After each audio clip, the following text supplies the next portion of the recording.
চাঁদার জুলুমবাজির প্রতিবাদে বাজার বন্ধের ডাক দিয়ে প্রতিবাদে সামিল হলো দিনাটা 2 নং ব্লকের বামুনহাট বাজার কমিটির বাজারের যারা ব্যবসায়ী রয়েছেন তারা। ব্যবসায়ীদের অভিযোগ, নির্বাচনের সময় বামুনহাট বাজারের কমিটি পুনর্গঠনের ডাক দেয় ব্যবসায়ীরা, আর সেই ব্যবসায়ীদের কমিটি পুনর্গঠনের সভায় উপস্থিত ছিলেন দিনাটা 2 নং ব্লকের অন্তর্গত বিজেপির 3 নং মণ্ডলের যিনি সহ সভাপতি রয়েছেন প্রভাত বর্মন তিনি। এবং সেই প্রভাত বর্মনের উপস্থিতিতে সেই মিটিংয়ে নতুন বামুনহাট বাজার কমিটির সম্পাদক নির্বাচন করা হয় পিন্টু কর্মকারকে। আর এই পিন্টু কর্মকারের অভিযোগ, দিন দুয়েক আগে সেই প্রভাত বর্মন তিনি কিন্তু একেবারেই সেই পিন্টু কর্মকারকে ওভার টেলিফোন তিনি কিন্তু নানা রকম হুমকি দিতে থাকেন।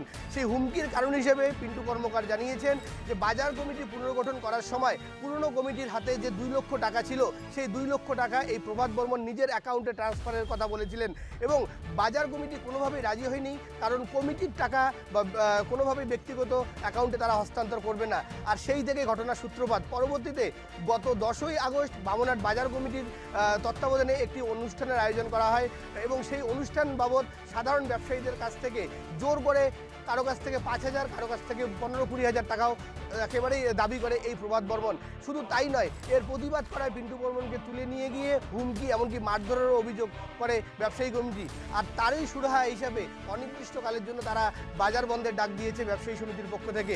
ব্যবসায়ী কমিটির একেবারেই দাবি, যতক্ষণ না পর্যন্ত এর সঠিক সুরাহা হচ্ছে ততক্ষণ তারা এই আন্দোলন চালিয়ে যাবে।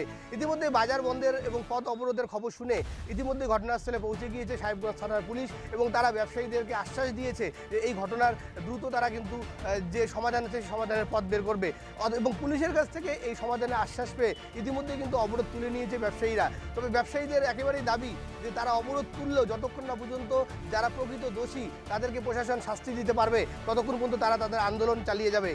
কোচবিহার থেকে কলকাতা টিভি ডিজিটালের জন্য রবিউল হোসেনের রিপোর্ট।